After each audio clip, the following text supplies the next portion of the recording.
for you, is there any proper way for me to handle this thing now the way it is? Whatever you feel safe. I mean, the way I'm going to remove it, I'm going to physically. Now, the blanket, can it come with it? Yeah, I can always return it. You know, ship it back. It's fine. I'll buy her another one if we have to. Do it already. All right, so what we're going to do here now, he's going to try touching the mirror. We're going to see what happens. We're getting all kinds of readings off the mirror with the K2. Oh boy.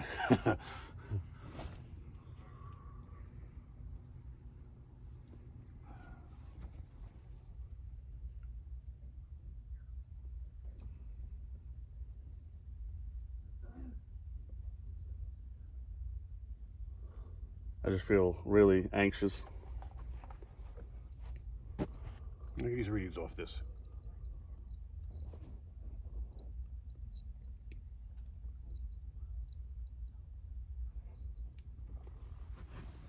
That's as long as I'm going to touch it. As long as I feel comfortable touching it. Yes, I don't blame you.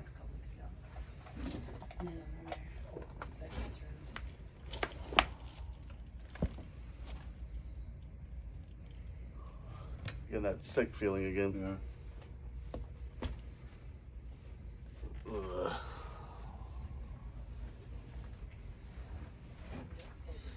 Oh gosh, it gives me the chills, man. That's coming by.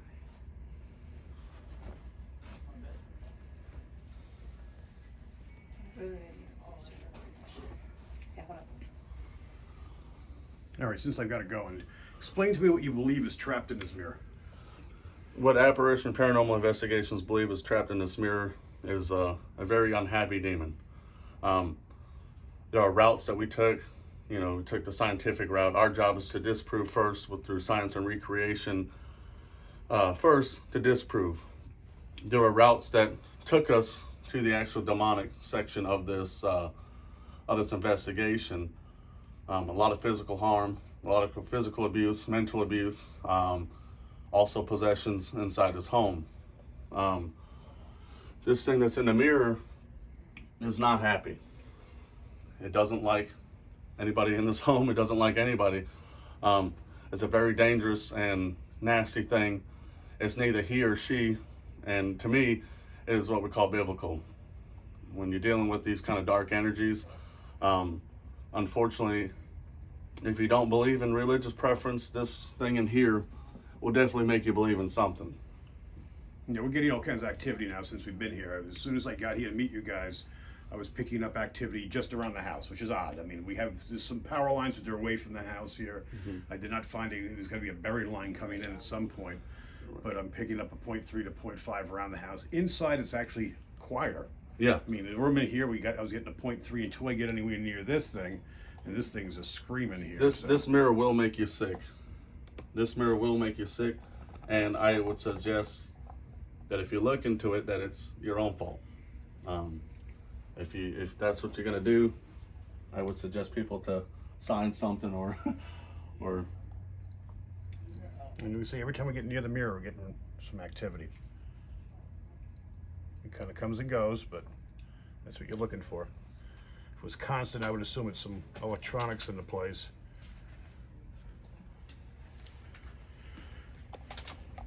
Just the feeling I get off of it with it's almost like electromagnetic energy or like a static charge. And as soon as you open that closet door, I could feel you could feel the static charge in that closet. I mean, there was a little bit of a build up to it, but still.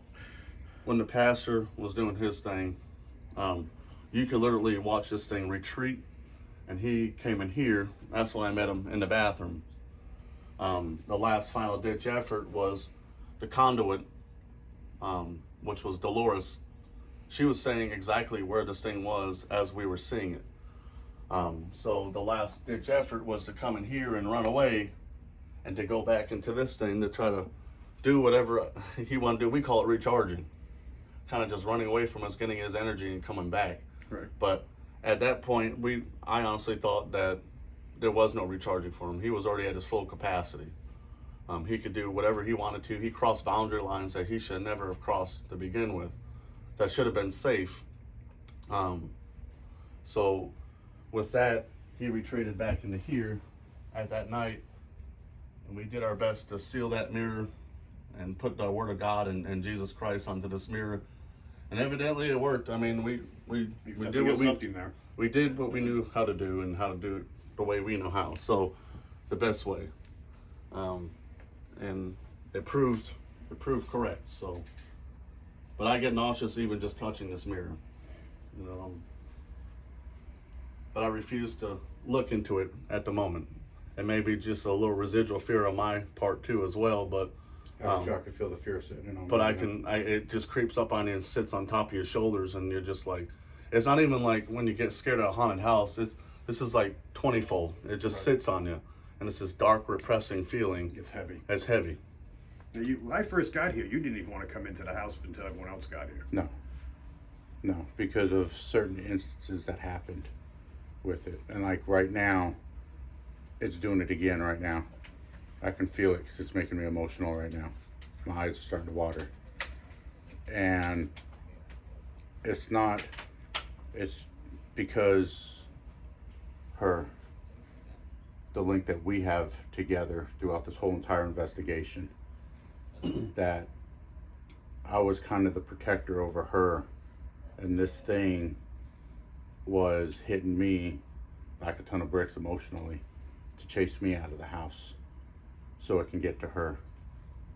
And on one night that we were here, she was on the bed, and it was me and another girl in the living room looking into the bedroom while everyone else was outside, and the door just slammed.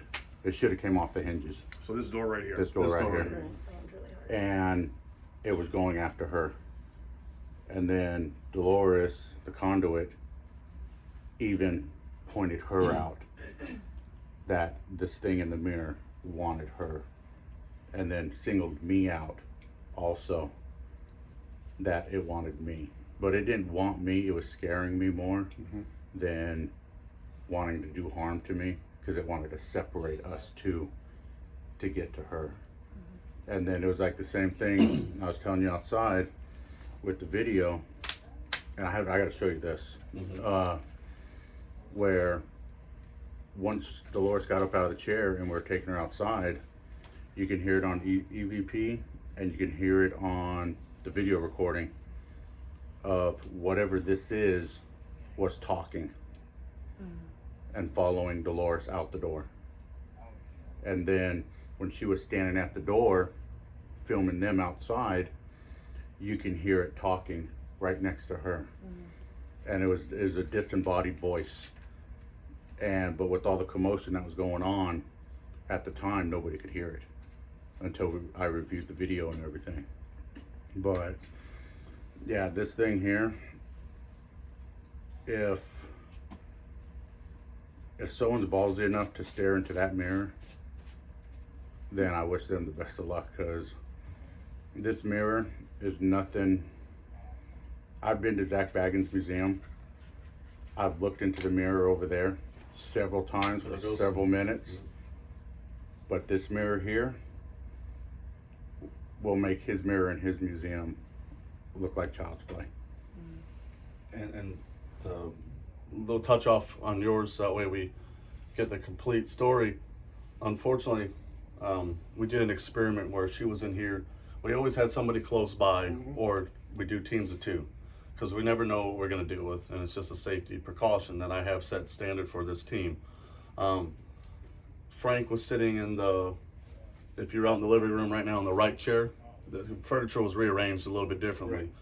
He was sitting in the right, and one of our another great investigator we have, Erica, she was sitting in the left chair. I was sitting outside. Stephanie, the mom, was on the porch talking to Dolores. And it's funny that she was on the phone with Dolores when all this stuff happened. She was talking, and then all of a sudden this door slammed. And I heard it from way out there, and Ashley was screaming. And they're yelling, "Rob, Rob, come help us." So I came in, but everything felt like slow motion. And I know fight or flight kicks in, but I'm a fireman by trade, so that's what I do full time. So I'm used to hearing people screaming car wrecks, just the most horrific things. But this type of screaming, everything just slowed down very slowly. It took me a long time, felt like, to get through that doorway. And as soon as I did, it was just bam, it just hit you. And no matter what fear you had or what anxiety you had to push through it, because now we were in trouble. We were being physically attacked. I came in here first to get her out of this room. And I mean, when I say I kicked that door open, I kicked that door open and I grabbed her as quick as I could. But what I thought I saw, and whether she realizes or not, is that she was up here, but it looked like she was being pulled down this bed a little bit. Yeah, absolutely. Like my feet. And that's when I knew that we were in trouble. But Frank and Erica were being held down in those chairs. We couldn't move. They could not move. We were completely held down. And you're saying something was actually pulling your feet? Oh yeah, and like I was sitting right about here, towards the middle, and my feet were facing here. I just remember him coming in, and I was just shaking, just visibly just shaking. And it's almost like a blur now, but I just remember sitting here, and then my feet, like, and prior to this happening, Dolores had mentioned that she kept seeing a figure standing by the doorway.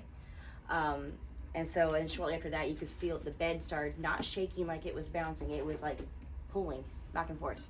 And that was just a couple minutes, I would say, before that happened, before that door slammed. And it kind of makes sense. So what we come to realize in this case, and what we think we understand about this here, is that it was identified as an incubus succubi. Everybody has their outlooks and understandings on incubus and succubus, but to me they're all the same. They can just transform itself to identify with that individual, whatever your preference is, or it doesn't matter what your preference is. It depends on what its preference is, agenda. I believe that these things have their own agenda. Their manifestation period could be longer, though. To me, it's a waiting game. It's waiting until you're down on your worst. It's waiting until you've beaten yourself down mentally and physically, and then it can attach to you. It's just waiting, and who knows how long it's been with her.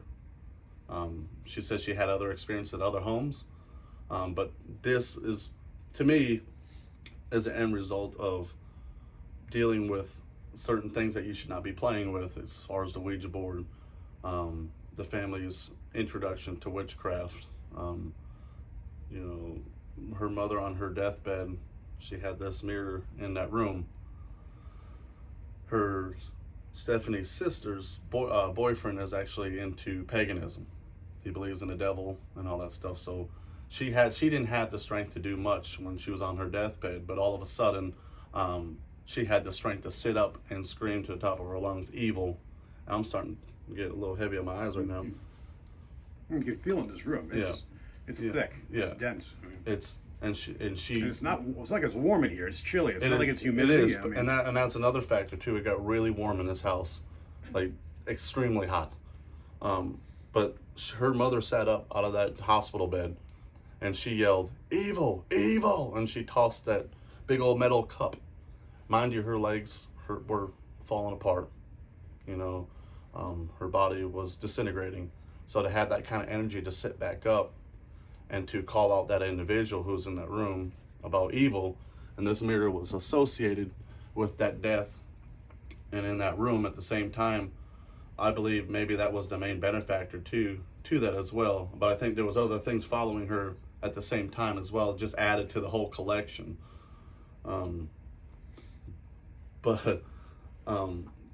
Between this door here, there was actually a knife in that wall. Now, whether it was... Is this the kitchen wall? This is the wall when you first enter by the entertainment. I will show you. Okay. I'll show you the mark. We do not fabricate things. Anybody fabricates things on my team, they're gone. I don't care who you are. I don't care how good of friends we are. That's why when I saw that knife in that wall, I came in here and I basically got a little rough and stern and said, if you're pulling my chain and you're doing this on purpose, I will pack my crap and go home. I don't have time for this. I got other people I could be taking care of. And this is for everybody, not just, but I trust my team. So it's just one of those things where you have to blanket it. So that way nobody else feels attacked either, individually attacked. But by the look in her eyes, Stephanie, the mom, I believed her. You can tell a lot about a person by looking at their eyes and their expressions and their body language. So I believe that she did not do anything, the family members did not do anything. And another thing is we had a little bit of people here that night, so it would really be hard to go ahead and try to do something like that. It's not uncommon for items to end up in positions like that at certain times. Very rare cases, but it happens. Just like when you have poltergeist activity, you know, it's noisy ghosts. So, but not all the time are they noisy. You could walk into a kitchen and all of a sudden the dishes are stacked or the chairs are upside down, and you didn't hear a thing. So it could have been an occurrence of something like that, some kind of poltergeist activity with that, or it could have worked through mom and she didn't realize she was doing something like that. That was the main goal, was to protect mom and Dolores, because we believe that if Dolores got a hold of mom or touched her the wrong way when this thing was in her, that she would be in some big trouble, the mom. And this whole thing to me felt like it was more of an attack to try to get to the mother, because it was all based around the mother. I mean, there's a lot more to this story. Right. But it was just been involved in a few things like this. One almost as serious as this. But this one definitely takes the cake. This one is the realest of the real that you can get. That was one crazy night. It was a hell of a night, and I'll never forget And I it. can see you guys still are taking a toll And now. then- Everyone still looks. And then, like how we mentioned Deer in about, the headlight. about her with the cat and stuff like that. With that knife, I had what you call a daydream vision or something, to where it was either my throat getting slit or someone on the team's throat getting slit, dealing with that knife. And then the same day, he had a separate one about me bending over somewhere in a certain way and something happening, you know. And it wasn't until that night or the next day when we came back, Dolores was in the salt circle, and she's talking to this thing, and you can hear it in her voice. She goes, "I didn't say it. I wasn't here. I didn't do it." And she's pleading with this thing. And then she turns around to me and goes, him. What did you say to this thing? Did you cuss at it? What did you say? And then she goes back and she's talking to this thing again. And then she turns around and she goes, no, I'm not gonna say it. And then you can hear Rob on the video going, "Dolores, just say it, what is it?" And then she turns around and looks at me and says, "That knife in the wall was intended for you." She wasn't even here. Mm-hmm. She didn't know nothing about anything with that knife.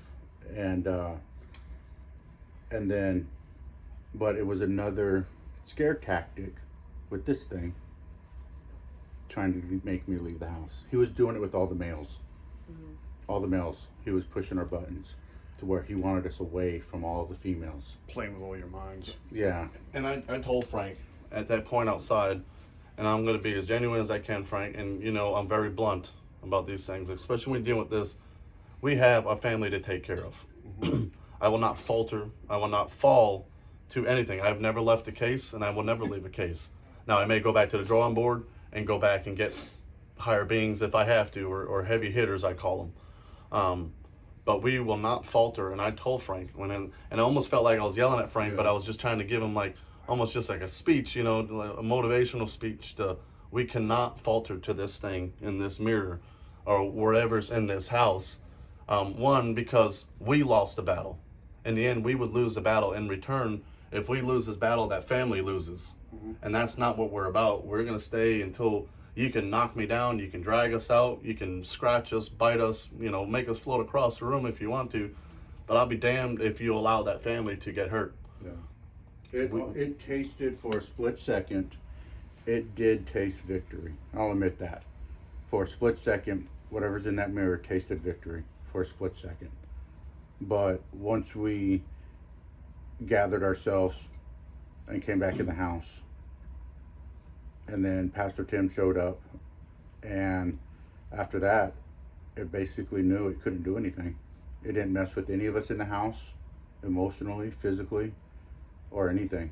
The only time I messed with anybody emotionally was me and Tim. Yeah. Tim will tell you that me and him, I'm very calm when it comes to these things. I try not to show my emotions. There were a few times that got me good. But when I got into this bedroom, and Dolores was like, he's in there with you now, hit him. And so the best thing I knew how to do was pray and seal this room with the holy water, and to anoint these door frames with that oil so it couldn't harm me. But an overwhelming feeling of God and or Jesus came through me, washed through me. And I haven't been to church in a while. This is the first time I've been to a Catholic church in a long time to go pray.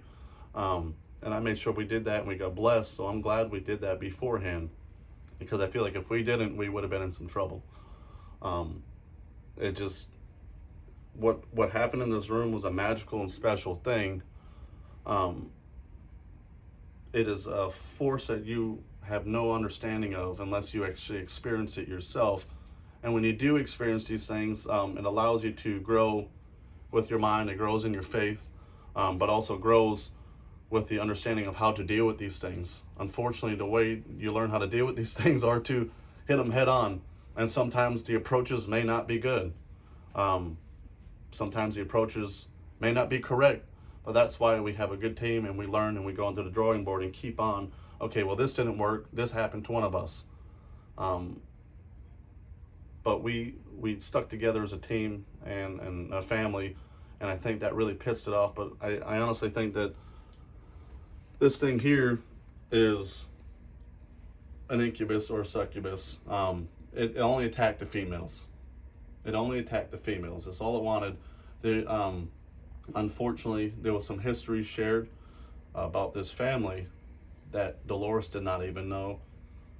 There was an R written on this mirror. Now, at that time, we did not get to see whether it was inside or outside the mirror. But all didn't know whether there was an R in there, so I thought maybe it was meant for me. They tried to scare me. But then all of a sudden, the name Richard came out, and it was for her husband, her ex-husband, who there was a lot of sexual abuse in this home, or maybe not this home, but right. all together with this family. So when you tie it all together with the sexual abuse, the emotional abuse, the physical abuse, the attacks on the female, and then what was used, through the conduit, Dolores, it made sense. And normally it's hard to identify what you're really dealing with and calling out the names. There was no name associated with it, but there was a general genre set in place with what is in this mirror. She did mention the name, the Ouija board, the name that's normally associated with the Ouija board. Mm-hmm. She's had conversations, and I'll say it was, the Zozo demon. When she told me that, I was definitely fearful, because that means that it doesn't mean that when you close a session on a Ouija board, or you think you close a session, I believe that these demons have the ability to do what they want at that point. As soon as you made contact with those individuals or that thing, it had the enactability to do what it wanted to. So just like if you go to shut that door right there and you shove your foot in the middle of that door, that's you trying to close that session. This thing can say, nope, I'm not allowing that. Or two, the second thing is that thing has already come through the house, or come to you and attached to you or to the house or an item. That way it can get to you. So there was a lot of factors around with the Ouija board, and especially playing with it at the age of 6, and not knowing how to, but you do know how to. Something's guiding you and leading you to learn how to use that board. So there's definitely something, paranormal going on with just that situation alone. Something that drew you to that board, something drew you to use it, and something drew you to how to use it without ever using it correctly. This thing also took several different forms too. It did. We've seen in this home, we've seen in the boys' bedroom, and standing in this doorway right here, we've seen full body shadow men, complete outline of a man. It also took Rob and Erica, also in the kitchen and in here, one night. Saw, what'd you call them? Pigman. No, the little dudes. Oh, it almost looked like if you look at the old historical pictures or the pictures that are of imps, that's exactly what it looked like. And that didn't worry me too much. I mean, it did, but it didn't. But it made sense of, if you look at the pictures of demonic incubus and succubi, the general picture that you see is that little creature sitting on top of your chest. And to me, that was a form that he wanted me to see, and it made sense of what. And I told Frank that. I said, that's what it is. That's what it was. And that seeing that thing in that kitchen made more sense of what it was than all the other things we've seen. It's almost like he tried to show us Slender Man, you know. He tried to show us Piggy Guy, you know. We call him the Piggy Guy because I don't know any other name for him. You know, he stayed low. That was his whole job. He would stay low. And then when it was time for him to attack, he'd come up, or intimidate, he'd come up high and stand strong, you know, just like a bouncer. And it was intense. It was definitely something. Other experiences we had in this room too, when the mirror was in the closet, was I was sitting on the bed, and it was the night the door slammed. Right here on the edge of this bed, it was claws, and you can hear them. Yes. Clear as day coming up. And it grazed the tip of my shoe. And then we left the room. Me and this other girl did. And then later that night, I think you heard it. It was with me and her. Well, Yeah. It was with me and her, and this thing was like, all the cats are gone. We left the house, and then all of a sudden, it was, and then you could feel like a little pull, and I'm like, are you rubbing your feet on this bed? Yeah, I remember that. And I know you don't have long toenails like that, so it almost felt like somebody was, when you rip a piece of fabric, and it was doing that. It was trying to intimidate you, so it's like, hey, I have claws, I could get you. It's hard to see, but I still have visible marks from this thing on my arms. I got one scratch here, and then one back down here. Yep. And they were bleeding pretty good. Mine went away. I had branding. I had Lettering, yeah. lettering. I had scratches here. And then on this side of my arm, I had an A that formed here. And I had a Y that formed right here with a gap in between. And this happened the night of when Dolores' body got taken over. And when I drew it out on paper and I added additional letters to it, she was sitting with me when it was happening. And it was like it was spelling her name on my arm, Ashley. The A and the Y came out, and then it started burning really bad, and I put holy water on it and it stopped it. But if I didn't put the holy water on it and I just toughed it out and wait to see what happened, I'm probably sure 100% that her name would have appeared on my arm. And there was another thing associated with this whole case here, is that we dealt with it before, was a red orb, almost like a laser pointer. And it was so quick, just very rapid. And you're seeing this and you're making up. And every investigator we brought in here, we also brought out outside eyes to see, you know, things that, just to confirm. We knew it was here, but we just wanted to confirm. And on the outside eyes, all these investigators were like, what was that red dot that just flew by? And it started with the son's room, and then moved out into here, and then so it was traveling. It's the route from the son's room to here, to that mirror to the kitchen. But at one point, this is when it stopped and actually crossed boundaries and went into the living room. And that night, there was a night where we were standing in the living room, and when I say the darkest of the dark that you could ever see, imagine closing your eyes and still be able to see somebody still standing there. That's how dark this thing is. Standing in the living room, and I'm walking, and I literally just, bam, run into this thing. And I said, no. He said, you're not allowed to do that to me. I said, I will not allow you to harm me. And poor mom, she's like, what in the hell is that? I said, this is what you're dealing with. This is what you're facing. I said, this is nothing to be played with. This thing is not to be mocked. This thing is not to be called out. And she had a good understanding at that point, because there was points where they were kind of egging it on, mocking it. And I said, please do not allow yourselves to do that to this thing, because anything that happens after that fact is on you. We're here to help you, but you need to listen to us. So the red orb was seen at another case that we had.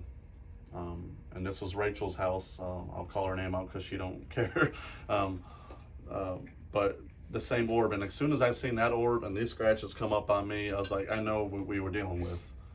And I'm not gonna lie, at first it scared me. But as I go through these kind of investigations,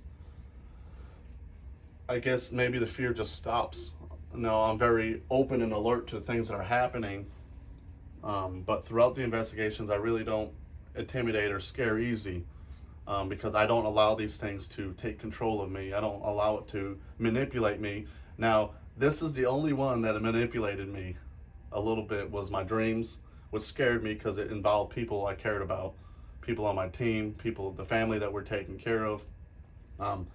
When I had a dream that Frank was kneeling down like this in the living room, and it was the same scene. The candles were lit. Dolores wasn't there, and that was the missing the key piece that we were looking for. There was something not right. We couldn't fit the piece to the puzzle. I was like, this case is like a dollar store puzzle. You bought the puzzle, but there's a piece missing, and it pisses you off, you know. And so Frank was sitting there, and then it made all sense when we were there with Dolores and the mother and everything else. It's like, she's the key. She's the piece that we were missing. And it said, Frank is kneeling down right there. Mom's right behind him, like she was.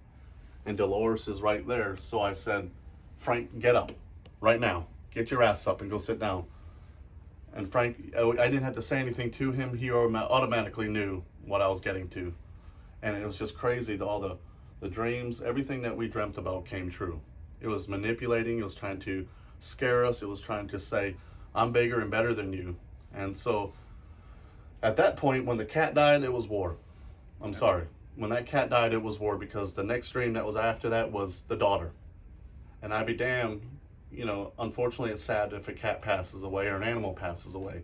They're part of the family, but we have a bigger and bigger purpose now to protect this daughter, the family, because if one of those links go out, everything's destroyed. The whole family's destroyed. We're destroyed. As far, not as a team, but in general, we've been defeated. And like I said, we do not falter to these kind of things, and we never will.